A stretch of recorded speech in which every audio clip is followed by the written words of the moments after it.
What I said, there were three of them. Apparently there's something about how cold water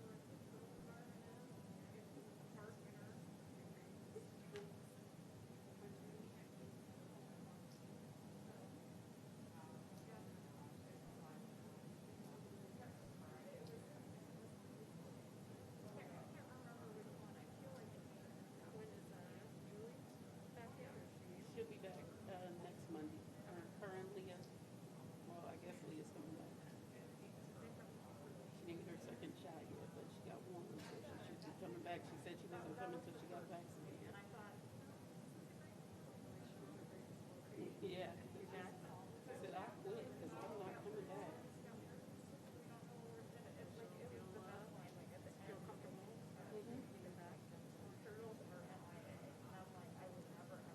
if your first day back, I'll be in school. That's my sub day.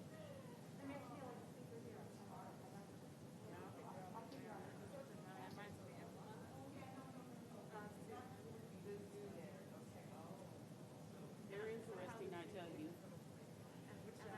Learn so I went to Metalusa last time. I had to get gangster with them kids. I had to tell them, like, we ain't about to have this. And then I went to Florence. They were pretty good. And I went to the three schools now. Florence. Somewhere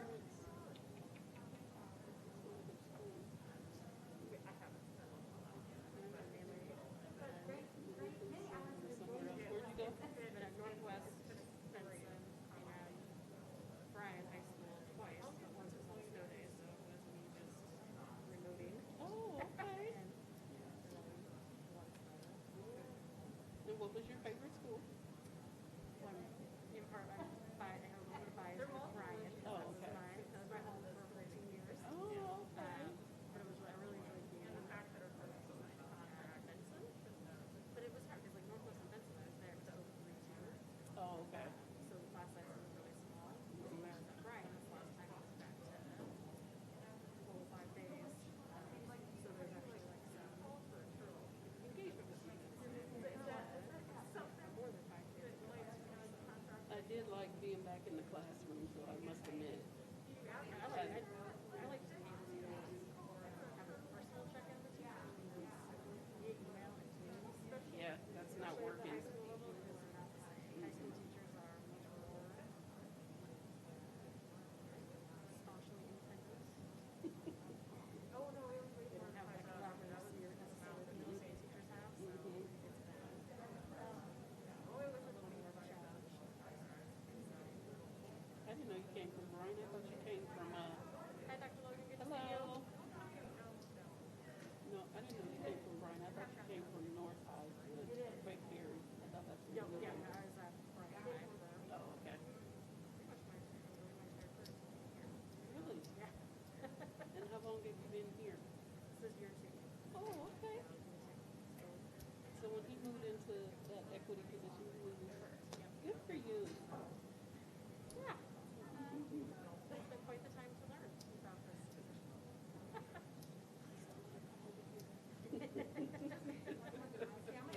I got your back. All right.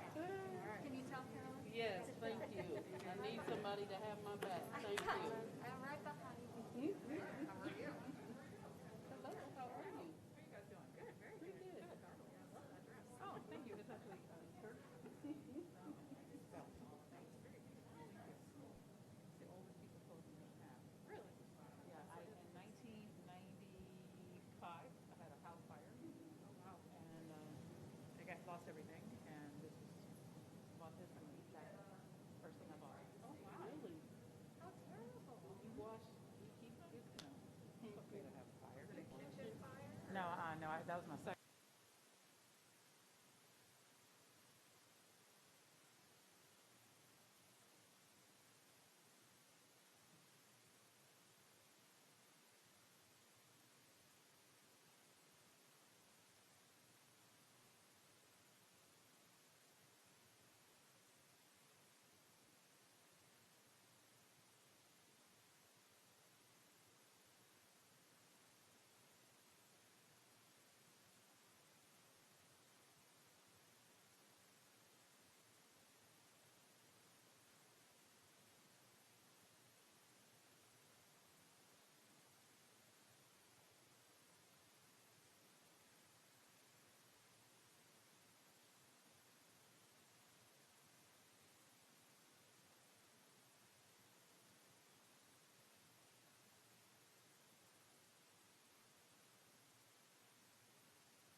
We'll go ahead and call to order. Pursuant to Section 84-1412 of the Nebraska statutes, the public is hereby informed that a current copy of the Nebraska Open Meetings Act is on the north wall. Roll call, please. Erdenberger, Here. Holman, Cracky, Smith. Here. 2 present. Okay. Public comment? Any public comment forms received, Mr. Ray? No. All right. New and miscellaneous business. D1 information items. D1A American Civics Committee Acceleration, Engagement, and Connectedness.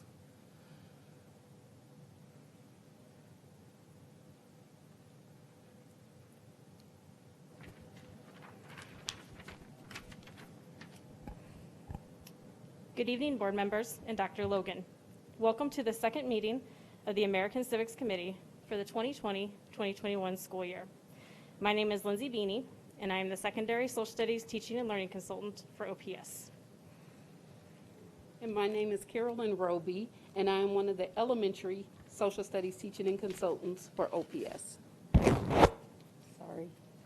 The purpose of this committee is to ensure that our youth are given the opportunity to become competent, responsible, patriotic, and civil citizens. Additionally, this committee allows OPS to ensure compliance with the provisions of LB 399. The vision for this committee is to share and discuss how social studies in OPS continues to provide opportunities for students to learn about and engage in our community and our world.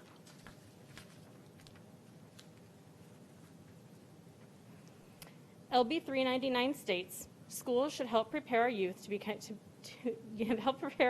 make informed and reasoned decisions for public good. Civic competence is necessary to sustain and improve our democratic way of life and must be taught in all private and public schools. The 2019 Nebraska Social Studies Standards require civics in action.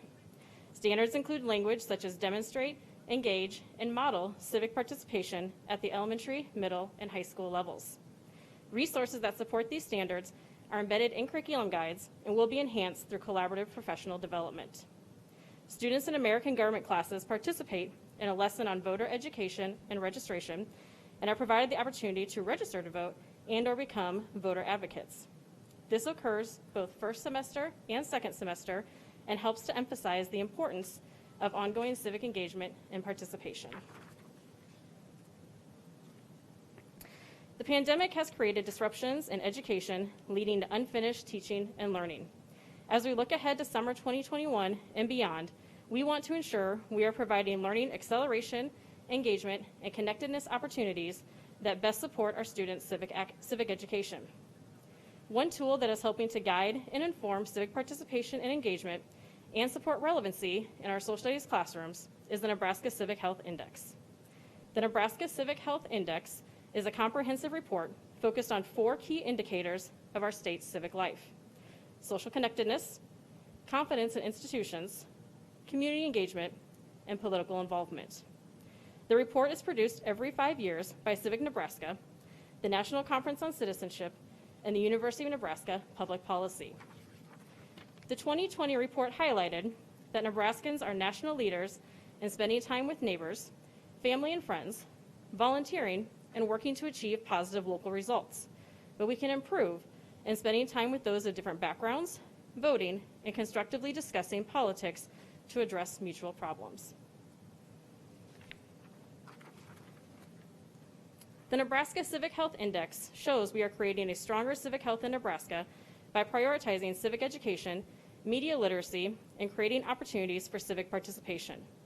As we look beyond this school year, the connections between the Civic Health Index and our secondary classrooms will act as a roadmap for professional learning and student engagement. This will involve collaboration with teachers to develop more embedded opportunities for students to understand the power of civic engagement and participation, to engage in civil discourse, and to become media literate so they can be informed consumers of news and information. As highlighted by the OPS Portrait of a Graduate, we want our students to be civic and global contributors who understand, embrace, and participate in open dialogue about diverse issues impacting our community and the world. This work will be supported in the 2021-2022 school year through Content Area Professional Learning Communities, or PLCs, focused on creating opportunities for students to think civically and participate in dialogue regarding diverse issues.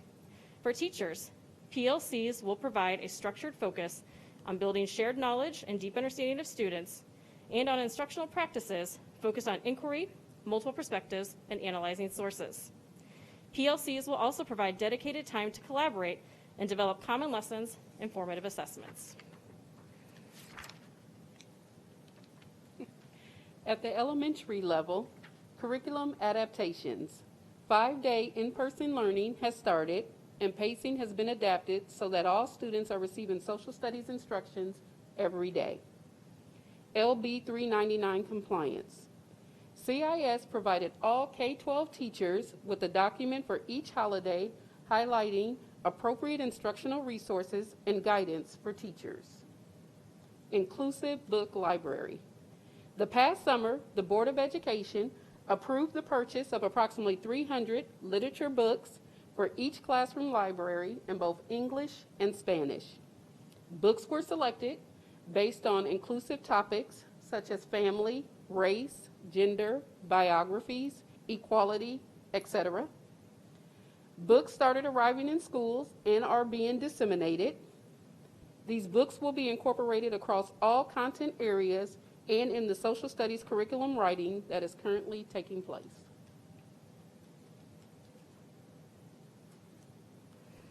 Making Invisible Histories Visible, or MIHV, gives students and teachers an opportunity to explore Omaha's hidden history.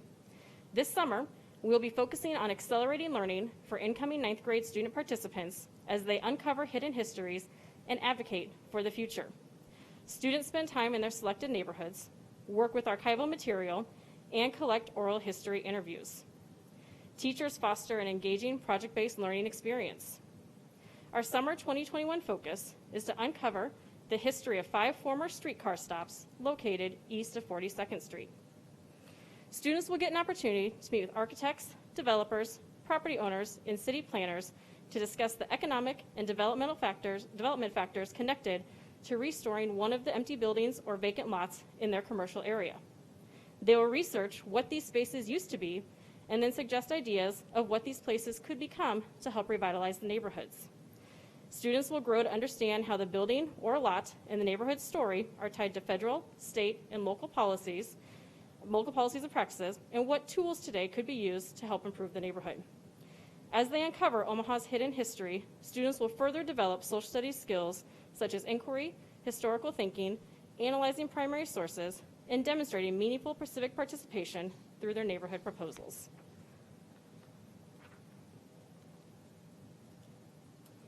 Nationally, we know that marginalization is happening in social studies, but as a district, we are committed to protecting time for social studies K through 12 and providing access to core and elective courses that prepare our students to be civil and global contributors, critical thinkers, collaborators, innovators, and resilient achievers, which align to the portrait of a graduate. This concludes our presentation.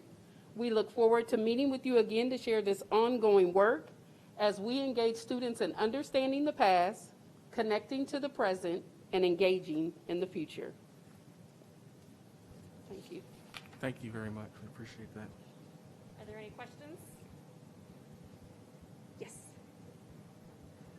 Hi. Hi, Jane. As a former social studies teacher, of course, this sounds great. I love the making invisible histories visible. And what a great topic. That's really, really cool. Hopefully, the kids will think it's as exciting as I do. Who's leading that program now? So we have Emily Brush will let it up until 2019. 2019 was her last summer before she took a different career path. And we just recently hired Christine Gerber, who is going to, our new program manager. So she is going to be taking on, she's already started in January, and so she's already well underway leading the work that's happening. So she's been a great asset in her experience with local history, and her other career ventures prior to this are a huge asset for what we're doing. How many kids are going to participate? So it'll be somewhere between 20 and 28. We're waiting right now to see what facility is available to us. Usually we're at UNO in their Community Engagement Center. We have not yet gotten confirmation if that'll be available to us this summer. And so our alternate plan will be at Parrish, right up the street here. So depending on what location we're at, we'll be looking at 20, 28 students, depending on whether we have to follow guidelines of UNO or whether we can expand the program to a few more students. Cool. Only one other point on it. I just got done reading a great book called My Omaha Obsession, which I don't know if you've heard I of have it. not. But it's this like lady who, I'm getting a nod back there, thank you. It's a lady who we don't know her name. She has like a mystery name, and she just like delves into specific locations. And it's a really interesting book. Maybe the kids would find it Okay. interesting. But I'm just going to point out that the index at the back, she has her source work she does, what sources she looks at to find information is Phenomenal. infinite. So even just looking at the list of what places she looked might be helpful to Yes, the kids, because it absolutely. talks about different street guide Okay, documents that are available and stuff like that. perfect. Thank you for that Yes? recommendation. Okay. Thank you. I hope it goes well. Thank you. Anything else? We're good. Thank you for the presentation. Let the record reflect that the American Civics Committee meeting adjourned at 5:42 p.m. Thank you very much. Thank you. It's good to see you again. Do you remember me from back in our curriculum writing